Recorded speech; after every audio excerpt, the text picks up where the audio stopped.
नाजरीन अस्सलाम वालेकुम। सियासत टीवी में आप सबका इस्तकबाल है। मैं हूं वाजिद खान और आप देख रहे हैं कौमी खबरनामा। सबसे पहले देखते हैं सुर्खियां। तेजस्वी और राहुल गांधी की बिहार में तूफानी मुहिम, जेल भेजने की मोदी की धमकी पर की तनकीद। कहा 4 तारीख के बाद मोदी को घर भेज देंगे। कोलकाता में तूफान ने तबाही मचा दी। जोरदार बारिश से कई इलाके ज़ेर-ए-आब। पेड़ जड़ों से उखड़ पड़े। रेल और हवाई खिदमात मुअत्तल। वज़ीर-ए-आज़म ने बुलाया हंगामी इजलास।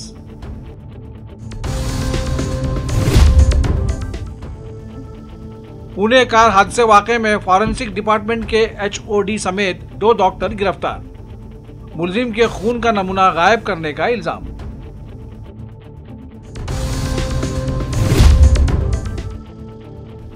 Stand up comedian Munawar Faruqui ने इंतहाई खामोशी से दूसरी मर्तबा किया निकाह। सिर्फ 100 मेहमानों की शिरकत।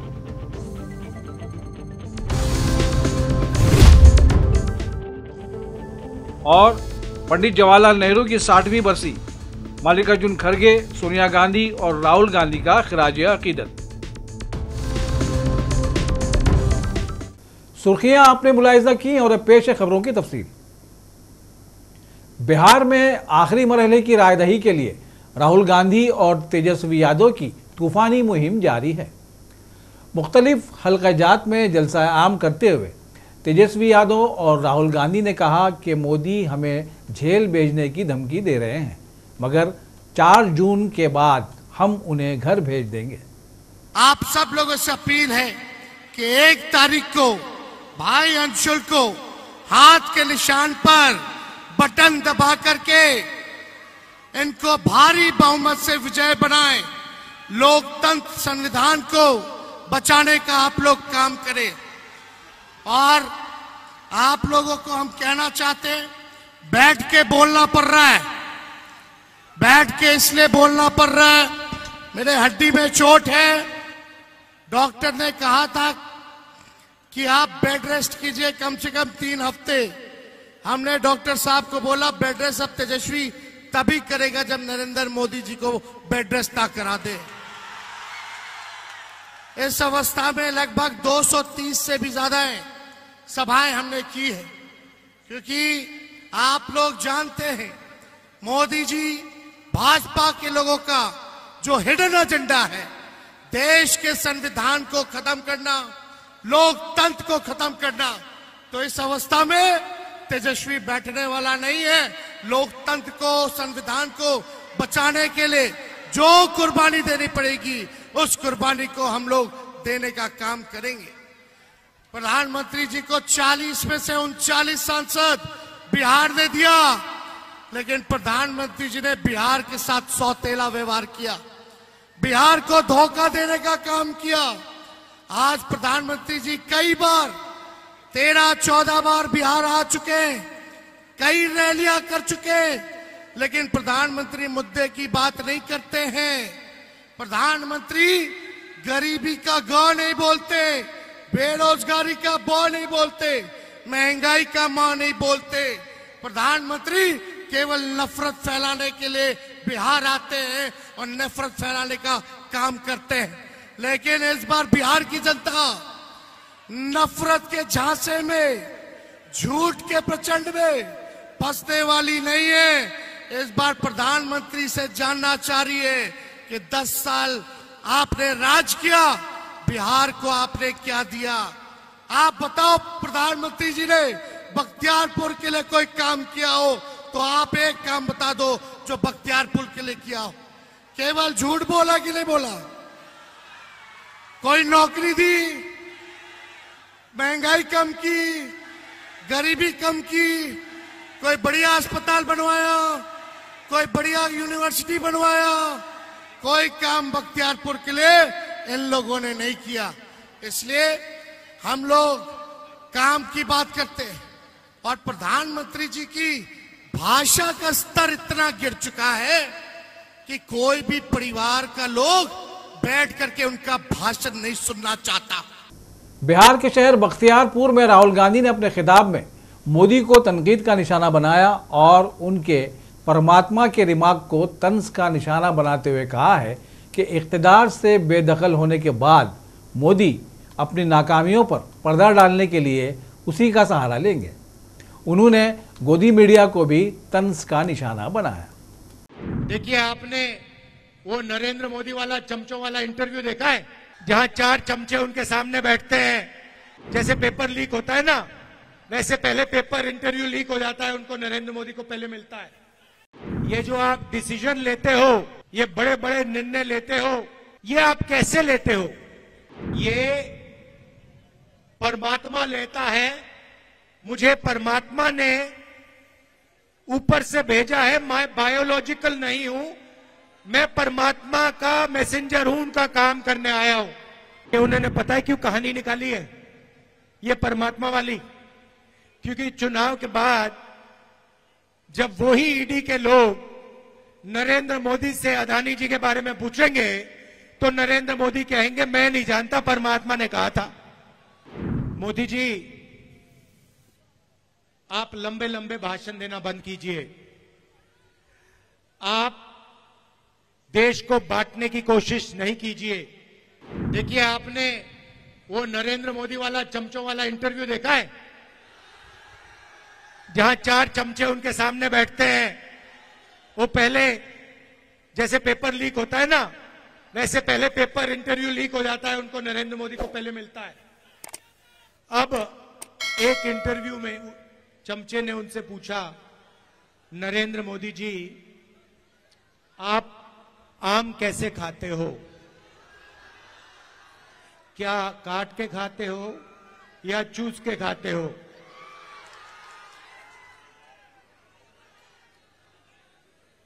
दूसरे ने पूछा, नरेंद्र मोदी जी, ये जो आप डिसीजन लेते हो, ये बड़े बड़े निर्णय लेते हो, ये आप कैसे लेते हो? तो नरेंद्र मोदी जी का जवाब आता है, पहले सोचते हैं थोड़ी देर, ऐसे सोचते हैं।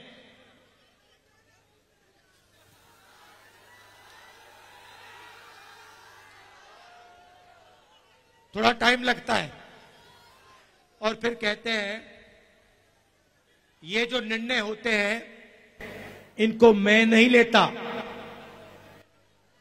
ये परमात्मा लेता है। मुझे परमात्मा ने ऊपर से भेजा है, मैं बायोलॉजिकल नहीं हूं, मैं परमात्मा का मैसेंजर हूं, उनका काम करने आया हूं। ये उन्होंने पता है क्यों कहानी निकाली है ये परमात्मा वाली? क्योंकि चुनाव के बाद जब वही ईडी के लोग नरेंद्र मोदी से अदानी जी के बारे में पूछेंगे तो नरेंद्र मोदी कहेंगे मैं नहीं जानता, परमात्मा ने कहा था। मोदी जी, आप लंबे लंबे भाषण देना बंद कीजिए। आप देश को बांटने की कोशिश नहीं कीजिए। आप सबसे पहले देश के युवाओं को यह बताइए, बिहार के युवाओं को यह बताइए कि आपने हिंदुस्तान के युवाओं को कितना रोजगार दिया, कितनी नौकरियां दी। आपने 2 करोड़ युवाओं को रोजगार देने की बात की थी, आपने एक युवा को नौकरी नहीं दी। यहां हाथ उठा के दिखाओ भैया, बेरोजगार, ये बेरोजगार हाथ उठा के दिखाओ। ये है नरेंद्र मोदी का नतीजा, इनकी पॉलिसी का नतीजा कि हिंदुस्तान में युवाओं को रोजगार नहीं मिलता। समुद्री तूफान रेमल ने मगरबी बंगाल में निज़ाम जिंदगी धरम भरम कर दिया है। कोलकाता समेत रियासत के कई हिस्सों में शदीद बारिश हुई है और यह सिलसिला हनूस जारी है। तूफान की वजह से नेताजी सुभाष चंद्र बोस हवाई अड्डे से कई परवाजें मनसूख कर दी गई हैं। पानी जमा होने की वजह से कोलकाता की सड़कें पानी में डूबी हुई हैं। कोलकाता में दीवार गिरने से एक शख्स की मौत की भी इत्तिला है। महकमा मौसमियात के मुताबिक समुद्री तूफान रेमल पीर की सुबह कमज़ोर पड़ गया है। हालांकि तूफान की वजह से बंगाल के कई अजला में अगले 24 घंटों में बारिश हो सकती है। इसी दौरान रियासती हुकूमत ने अलर्ट जारी करते हुए लोगों से घरों में रहने की अपील की है। SDRF समेत कई एजेंसियां राहत और बचाव कामों में मसरूफ़ हैं। वज़ीर-ए-आज़म नरेंद्र मोदी ने बंगाल में तबाही मचाने वाले रेमल तूफान का जायजा लेने के लिए एक हंगामी मीटिंग तलब की है। वज़ीर-ए-आज़म ने मुतल्लिका हुक्काम को हिदायत दी है कि राहत कार्य में कोई कमी ना की जाए, जबकि एनडीआरएफ की टीमों को भी हिदायत दी गई है कि वो लोगों की जान बचाने को अव्वलीन तरजीह दें। दिल्ली के वज़ीर आला अरविंद केजरीवाल ने एक बार फिर सुप्रीम कोर्ट का रुख किया है। उन्होंने दिल्ली आबकारी पॉलिसी मामले में अदालत में अर्जदाश्त दाखिल करते हुए उबूरी जमानत में 7 दिन की तौसी का मुतालबा किया है। इस मामले में सुप्रीम कोर्ट ने केजरीवाल को इंतखाबी मुहिम के लिए 1 जून तक मशरूत उबूरी जमानत दी है। उन्हें 2 जून को खुद सुपुर्दगी करनी होगी। पुणे में कार एक्सीडेंट वाकये में सबूत मिटाने के इल्जाम में फॉरेंसिक डिपार्टमेंट के 2 डॉक्टर्स को गिरफ्तार किया गया है। इनमें से एक डिपार्टमेंट का HOD भी है।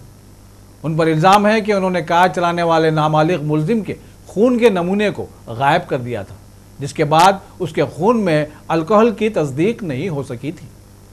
नाबालिग मुलजिम को सुबह 11 बजे मेडिकल टेस्ट के लिए साइन हॉस्पिटल ले जाया गया था।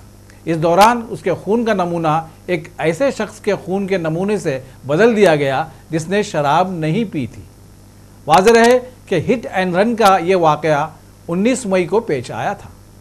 पुणे के कल्याणी नगर इलाके में रियल एस्टेट डेवलपर विशाल अग्रवाल के 17 साला बेटे ने अपनी स्पोर्ट्स कार पोर्श से मोटरसाइकिल सवार इंजीनियरों को कुचल दिया था, जिससे दोनों की मौत हो गई थी।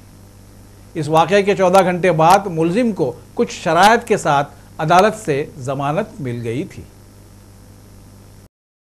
इस मैटर में जो 304 आईपीसी का गुना दाखिल किया गया था, उस केस में आज अर्ली मॉर्निंग आवर्स में 120B IPC criminal conspiracy, 467 forgery और 201, 213 और 214 आईपीसी डिस्ट्रक्शन ऑफ एविडेंस, ये सेक्शंस बढ़ाए गए हैं।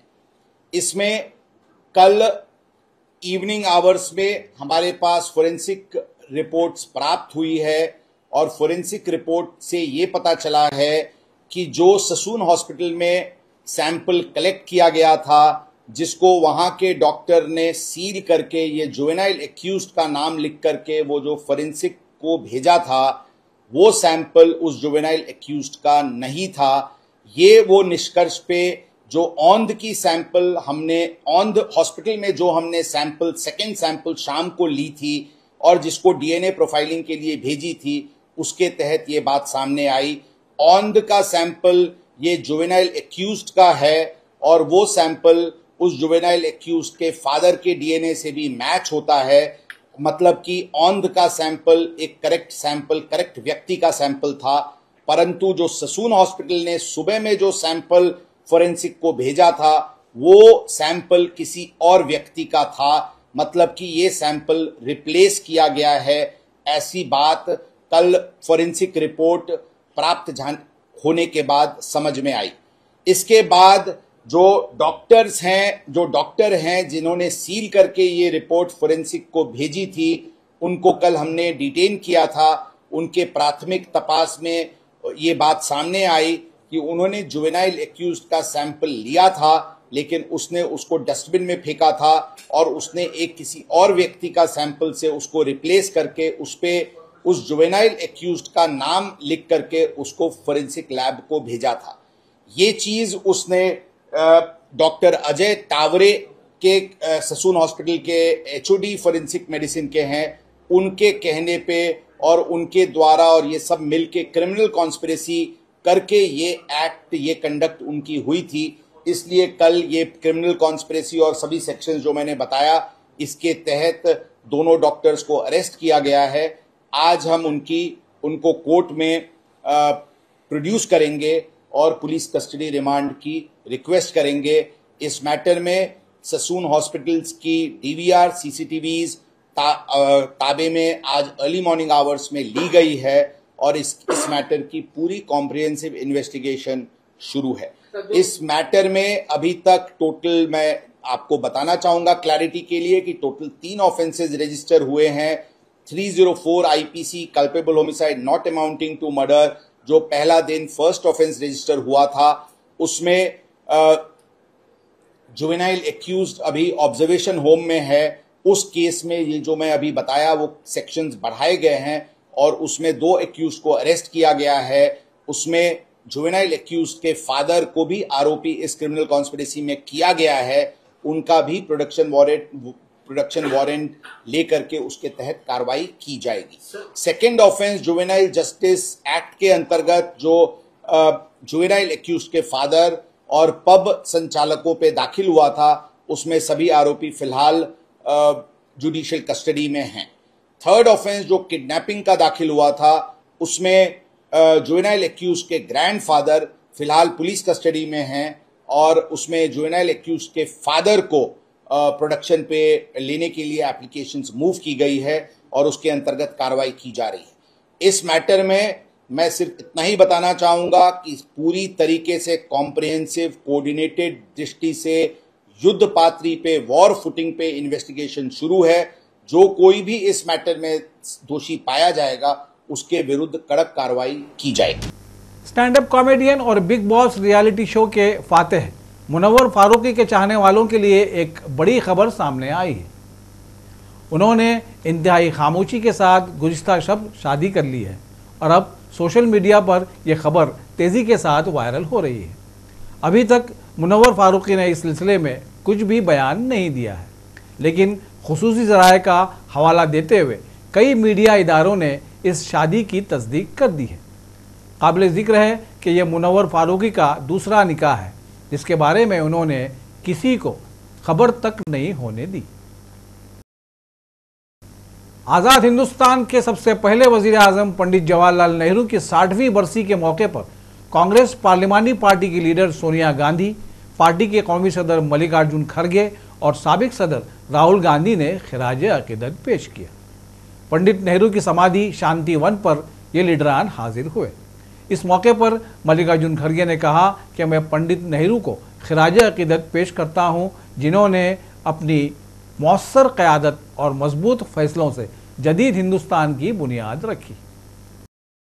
शुमाली हिंद के बेशतर हिस्सों में इतवार को शदीद गर्मी की तबाहकारियां देखने में आई। ऐसे में 37 शहरों में दर्जे हरारत 45 डिग्री सेल्सियस से ज़्यादा रिकॉर्ड किया गया। महाराष्ट्र के अकोला में गर्मी की लहर के खदशे के पेश नज़र ज़िला मजिस्ट्रेट अजीत कुम्भार ने 31 मई तक दफ़ा 144 नाफिज कर दी।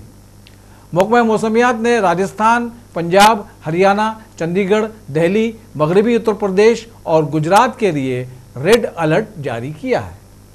राजस्थान का फ्लोदी लगातार दूसरे दिन मुल्क का गर्म तरीन मुकाम रहा, जहां ज़्यादा से ज़्यादा दर्जे हरारत 50 डिग्री सेल्सियस रिकॉर्ड किया गया।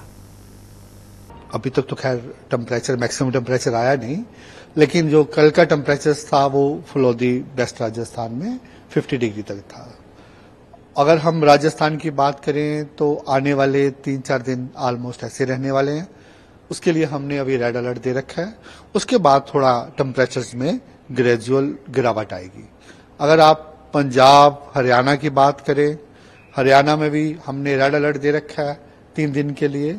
उसके बाद थोड़ा टेम्परेचर में हम गिरावट आने की उम्मीद है, तो फिर थोड़ा कम रहेगा, लेकिन हीट वेव वहां भी कंटिन्यू रह सकता है। पंजाब में अभी थोड़े ग्रेजुअली टेम्परेचर कम थे, थोड़ा बढ़ेंगे और वहां भी हमने आजकल के लिए तो ऑरेंज है, उसके बाद 2 दिन के लिए रेड दे रखा है। उसके बाद वहां भी फिर 3-4 दिन के बाद टेम्परेचर में गिरावट आने की उम्मीद है। एनसीआर दिल्ली की बात करें, जहां जो टेम्परेचर है, जहां भी आज heat wave to severe heat wave हो सकती है। हो सकता है कुछ स्टेशन 47 तक पहुंच जाए, लेकिन जैसे हमारी मेजर ऑब्जर्वेटरी सफदरजंग की है, वहां पे 44-45 का ही अनुमान है हमारा। कोलकाता नाइट राइडर्स ने इतवार को खेले गए फाइनल मैच में सनराइजर्स हैदराबाद को 8 विकेटों से शिकस्त देकर आईपीएल 2024 का खिताब जीत लिया। कोलकाता नाइट राइडर्स की जीत के बाद पूरे बंगाल में जश्न का समा था। मगरबी बंगाल की वज़ीर आला ममता बनर्जी ने भी टीम को इस जीत पर मुबारकबाद दी। वज़ीर आला ममता बनर्जी ने सोशल मीडिया प्लेटफॉर्म एक्स पर पोस्ट किया। उन्होंने लिखा कि कोलकाता नाइट राइडर्स की जीत ने पूरे बंगाल में जश्न का माहौल बना दिया है।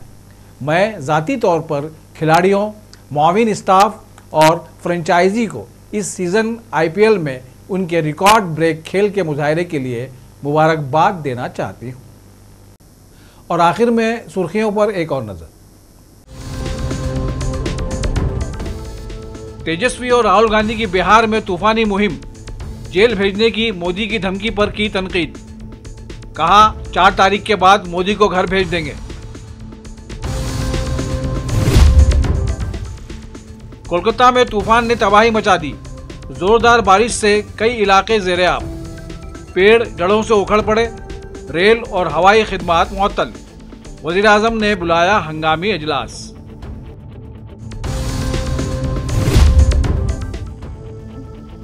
पुणे कार हादसे वाक़े में फॉरेंसिक डिपार्टमेंट के HOD समेत 2 डॉक्टर गिरफ्तार। मुलजिम के खून का नमूना गायब करने का इल्जाम।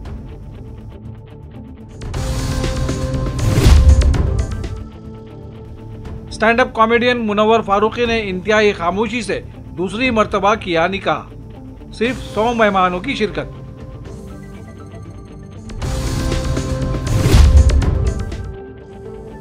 और पंडित जवाहरलाल नेहरू की 60वीं बरसी, मल्लिकार्जुन खड़गे, सोनिया गांधी और राहुल गांधी का खिराज अकीदत।